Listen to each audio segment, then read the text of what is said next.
وسلام على عباده الذين اصطفى أما بعد فأعوذ بالله من الشيطان الرجيم يا أيها الذين آمنوا أنفقوا مما رزقناكم من قبل أن يأتي يوم لا بيع فيه ولا خلة ولا شفاعة والكافرون هم الظالمون صدق الله العظيم وبلغنا رسوله النبي الكريم ونحن على ذلك من الشاهدين والشاكرين والحمد لله رب العالمين۔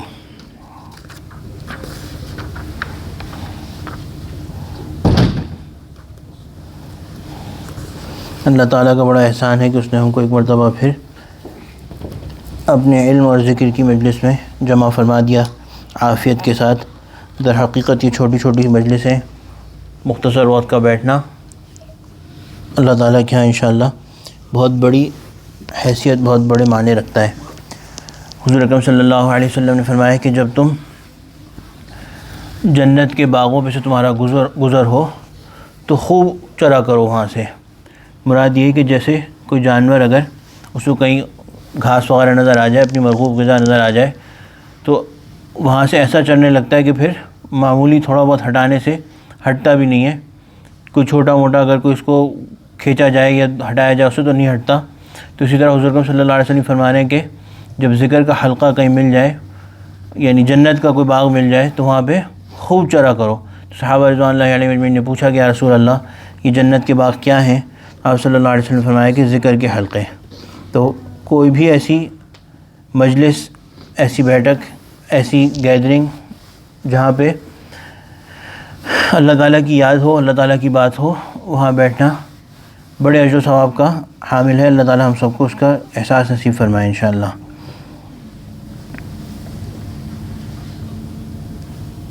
It is the blessing and mercy of Allah subhanahu wa ta'ala. We give thanks to Allah subhanahu wa ta'ala that He has once again gathered us in a gathering of the remembrance of Allah subhanahu wa ta'ala and the knowledge of Allah subhanahu wa ta'ala.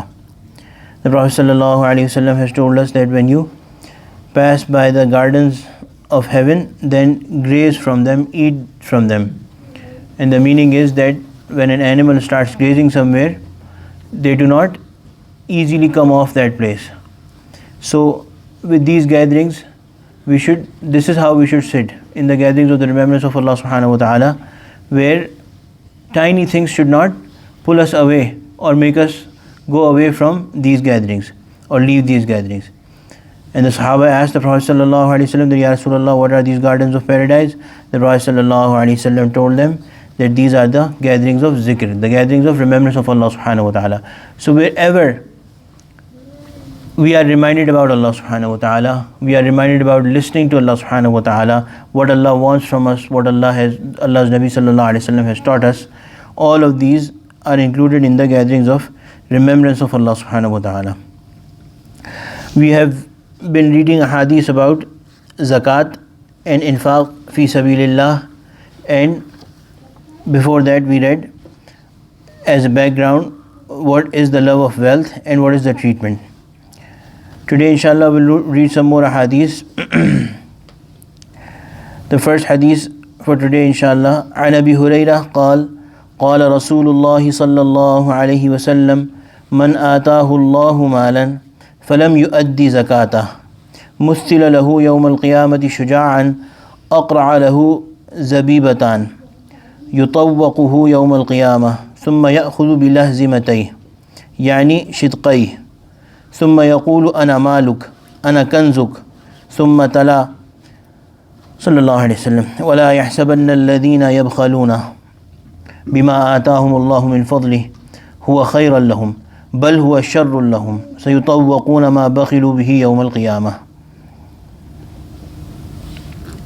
حضرت سیدنا ابی ہریرہ رضی اللہ عنہ سے روایت ہے کہ رسول اکرم صلی اللہ علیہ وسلم نے ارشاد فرمایا کہ جس شخص کو اللہ تعالیٰ نے مال دیا اور اس نے اس کی زکوٰۃ ادا نہیں کی تو وہ دولت قیامت کے دن اس آدمی کے سامنے ایسے زہریلے سانپ کی شکل میں آئے گی جس کے انتہائی زہریلے پن سے اس کے سر کے بال جھڑ گئے ہوں گے اور اس کی آنکھوں کے اوپر 2 سفید نقطے ہوں گے۔ پھر وہ سانپ اس زکوٰۃ نہ ادا کرنے والے کے گلے کا طوق بنا دیا جائے گا اور وہ اس کی دونوں باچھیں پکڑے گا اور کاٹے گا اور کہے گا کہ میں ہوں تیرا مال اور میں ہوں تیرا خزانہ جو تو نے جمع کیا۔ یہ فرمانے کے بعد رسول اللہ صلی اللہ علیہ وسلم نے قرآن مجید کی یہ آیت تلاوت فرمائی، اعوذ باللہ من الشیطان الرجیم ولا يحسبن الذين يبخلون بما آتاهم الله من فضله هو خيرا لهم بل هو شر لهم سيطوقون ما بخلوا به يوم القيامة، اور نہ گمان کریں وہ لوگ جو کنجوسی کرتے ہیں اس مال و دولت میں جو اللہ تعالیٰ نے اپنے فضل و کرم سے ان کو دیا ہے، یعنی اس کی زکوٰۃ نہیں نکالتے، وہ یہ گمان نہ کریں کہ یہ مال و دولت ان کے حق میں بہتر ہے، بلکہ وہ ان کے حق میں بدتر ہے اور شر ہے۔ قیامت کے دن ان کے گلوں میں طوق بنا کے ڈال دیا جائے گا جو انہوں نے کنجوسی کی، جو بخل کیا، یعنی جس کی زکوٰۃ ادا نہ کی۔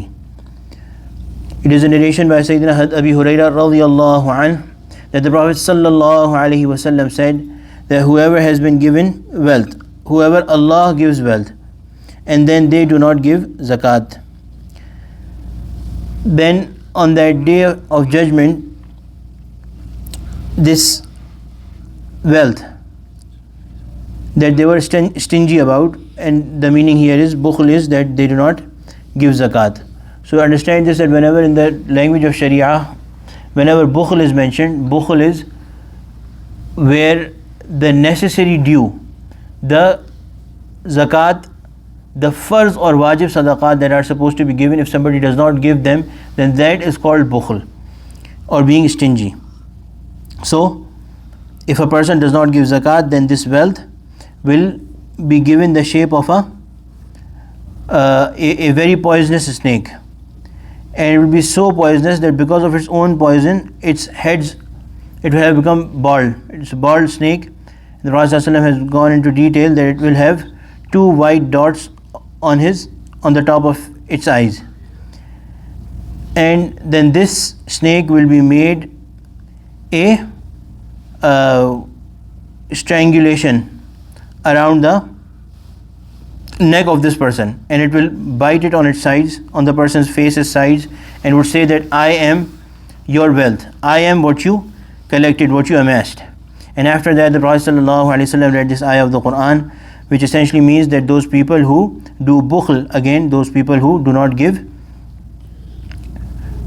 zakat from that which Allah has given them from His grace, min fadli, from His grace, they should not think that what they have held back is going to do them any benefit or it is any good for them. It is actually evil for them, very bad for them. It is going to become a big problem for them. Very soon Allah is going to put it around their necks and will strangulate them, that wealth that they have held back on the day of judgment. So اس حدیث میں اور قرآن شریف کی آیت میں بھی بعض باتوں کی طرف توجہ دینی چاہیے۔ ایک تو حضرت نے یہاں پہ پہلی بات لکھی ہے کہ حدیث میں بھی حضور اکرم صلی اللہ علیہ وسلم نے اس کی طرف دھیان دلایا، اور اللہ تعالیٰ نے بھی قرآن پاک میں یہ فرمایا کہ یبخلون بما آتاہم اللہ من فضلہ۔ پہلی بات تو یہ کہ جو مال ہے وہ سارا کا سارا انسان کبھی بھی یہ نہ سوچے کہ یہ مال میرا اپنا مال ہے، اور یہ بات میں بارہا عرض کر بھی چکا ہوں کہ جو بھی چیز ہماری ہے وہ بالآخر ہمیں اللہ تعالیٰ ہی نے دی ہے اور اپنے فضل سے ہی دی ہے۔ ہمارا کوئی کسی چیز پہ استحقاق نہیں، ہم نے کوئی چیز کمائی نہیں، کوئی چیز ہم نے ایسا نہیں کیا، کچھ ایسا نہیں کیا کہ ہم کہیں کہ یا اللہ ہم نے یہ کیا تھا اس وجہ سے ہمارا حق بن گیا کہ ہمیں یہ چیز دی جائے۔ ایسا کہیں بھی کسی بھی معاملے میں ایسا نہیں ہے، ہر چیز اللہ تعالیٰ نے اپنے فضل سے دی ہے، تو وہ مال بھی اللہ تعالیٰ کی طرف سے اپنے فضل سے ہم کو دیا گیا ہے، اللہ تعالیٰ کا فضل ہے، اس میں ہمارا کوئی استحقاق، کوئی حق نہیں ہے۔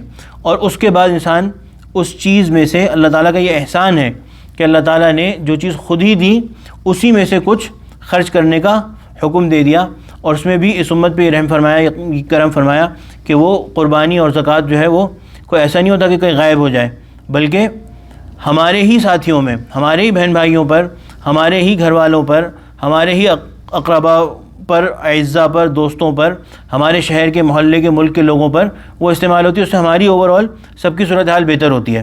تو اللہ تعالیٰ نے وہ چیز دی، اور اس کے بعد پھر وہ انسان اس میں بخل کرے کہ وہ چیز جو اللہ تعالیٰ نے جیسا حکم فرمایا ویسے اس کو خرچ نہ کرے۔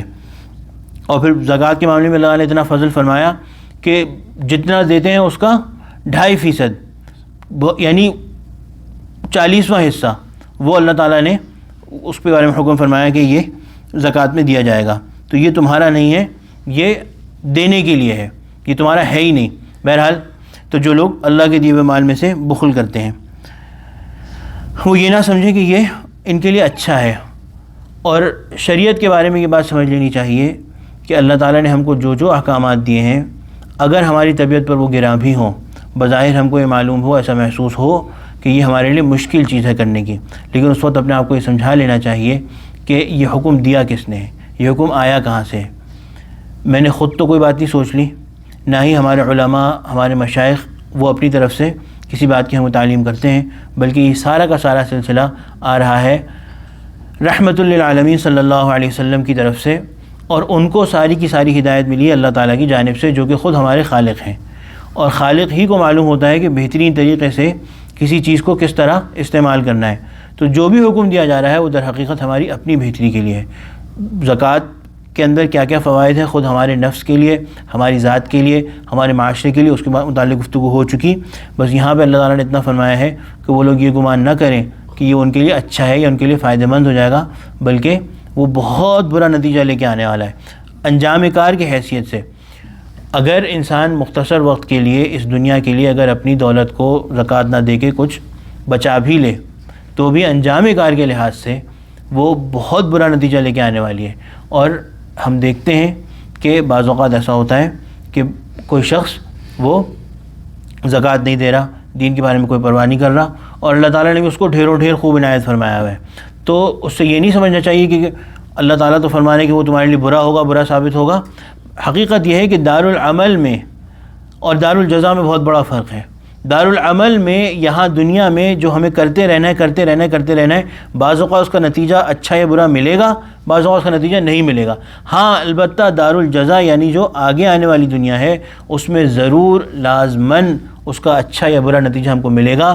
اور ڈاکٹر عبدالحی صاحب عارفی رحمۃ اللہ علیہ فرمایا کرتے تھے کہ انسان جو گناہ کرتا ہے یا جو نیک کام کرتا ہے، چاہے وہ اس کو دیکھ سکے یا نہ دیکھ سکے، لیکن عالم غیب میں اس کی ایک مثال قائم کر دی جاتی ہے.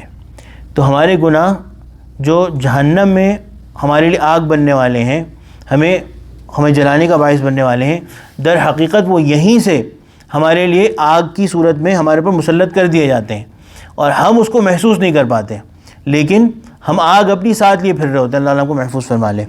تو اور اس حدیث میں بھی اس طرف اشارہ ہے کہ جو مال جس پہ زکوٰۃ نہیں دی گئی، وہ قیامت کے دن اللہ تعالیٰ اس کی حقیقت انسان کے سامنے کر دے گا کہ وہ جس کو وہ چمٹا کے اپنے چپکا کے رکھتا تھا، وہ سانپ کی شکل میں پھر اس سے چپکے گا اور اس کو کاٹے گا اور اس سے کہے گا کہ میں ہوں تیرا مال. ہر عمل کا یہی ہے. اور حدیث شریف بہت سی حدیث میں بتایا بھی گیا ہے ہم کو. مثال کے طور پہ فلاں سورہ یاسین جو ہے وہ اس پرندے کی شکل اختیار کر لے گی، یا سورہ ملک یہ شکل اختیار کر لے گی، یا کلمہ لا الہ الا اللہ یہ شکل اختیار کر لے گا. اسی طرح برے اعمال میں بھی ان کی سب کی ایک مثال قائم کر دی جاتی ہے، اور وہ قیامت کے دن ہمارے سامنے آ جائے گی. اللہ تعالیٰ ہم کو محفوظ فرما لے. تو یہ انتہائی زہریلے سانپ کی شکل میں یہ. اچھا ایک اور بات جو وہ یہ ہے کہ یہ عذاب جہنم کا عذاب نہیں ہے، بلکہ یہ عذاب جنت جہنم کا فیصلہ، حساب کتاب، وزن اعمال ہونے سے پہلے کا عذاب ہے. کہ ابھی تو وہ مرحلہ آیا ہی نہیں کہ جب اعمال کا وزن کیا جائے گا اور باقاعدہ جنت یا دوزخ کا فیصلہ کیا جائے گا، بلکہ برے لوگوں کا عذاب اور ان کے برے اعمال ان پر فوراً مسلط کر دیے جائیں گے. اس دن جس عرصے میں وہ انتظار کریں گے اس بات کا کہ بالآخر اللہ تعالیٰ حساب کتاب شروع کریں، وہ گھڑیاں بھی عذاب میں گزریں گی، اور وہ کوئی معمولی وقت نہیں ہوگا، مختصر وقت نہیں ہوگا، بہت لمبا وقت ہوگا. اللہ محفوظ فرما لے. اہل ایمان کے لیے تو اللہ اس کو ہلکا فرما دیں گے، لیکن جو عذاب کی حالت میں ہوگا اس کے اوپر بہت برا، بہت کڑوا، بہت لمبا گزرے گا وہ وقت. تو اس سارے وقت یہ سانپ اس کے گلے سے چپٹا رہے گا اور اس کو کاٹتا رہے گا. اللہ محفوظ فرما لے. So I'll repeat in English inshallah, then we'll talk more about this hadith. There's a few things that should be noted and that Hazrat has mentioned here. Number one is that the wealth that you are giving zakat from, who gave it to you in the first place? Allah has said in the Quran as well here, يَبْخَلُونَ بِمَا آتَاهُمُ اللَّهُ مِنْ فَضْلِهِ. Allah has given it to them, and Allah has given it to him, to that person, because of His grace, because of His giving. They were not entitled to it. They did not have any right upon it. They did not earn it. They did not do anything that they could have become deserving of that wealth. Everything that they used to get that wealth, and that wealth itself, it was given to them by Allah subhanahu wa ta'ala. And then they are being miserly, they are being stingy, which is that the 40th part of that wealth, only 2.25%, Allah is commanding them to give them, not to a place where it will disappear, where it will go and they will never see it again, but it's that they will spend it on their own relatives, on their own sometimes even siblings. They will spend it on their relatives, they will spend it on their people of the city, they will spend it on the people of their neighborhood to uplift them. Where will this wealth go? It will uplift their other fellow people. It is not going to, Allah has nothing to do with our wealth, and Allah does not want our wealth. It is all there in the society. It improves the condition of our relatives and the people that we give it to. So overall the world becomes a better place. Secondly, whatever we do, it has even we may perceive it or not. In this world, it is not tangible to us. It is not perceivable. But Allah creates it, and Allah gives it a shape. Unless if we do a bad deed and we do istighfar, then Allah erases it. But whatever sin we do, it is given a shape, and it becomes a burden on us. So we keep on collecting sins and sins and sins. According to that, we will be punished in the hellfire. May Allah protect us. And if somebody keeps on doing good deeds, the Prophet ﷺ has told us that these good deeds also are given a shape. On the Day of Judgment, there's several hadiths that they have mentioned that such good deed will be given this shape, such good deed will be given this shape. In fact, in the hadith that we read in the beginning of this book, where the weighing of deeds is mentioned, Hazrat has written that it is possible that Allah will actually give them a physical shape.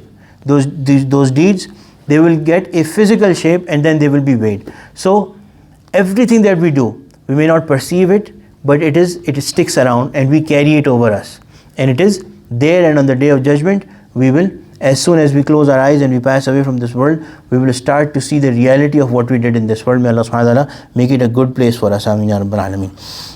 So the example of somebody who does not give zakat, their wealth that they considered that it is going to be very good for me, it is beneficial for me, I am not going to pay, and I am going to keep it with myself, and I am going to become rich this way, or I am going to at least save money this way.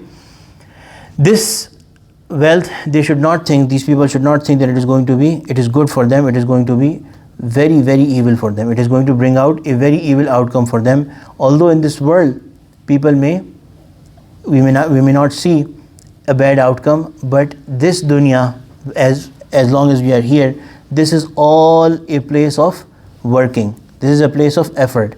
We keep on working. The good outcome or the bad outcome, sometimes we'll see it in this world, sometimes we'll not see it in this world. But the reality is that the place of reward, that the world of reward is the hereafter.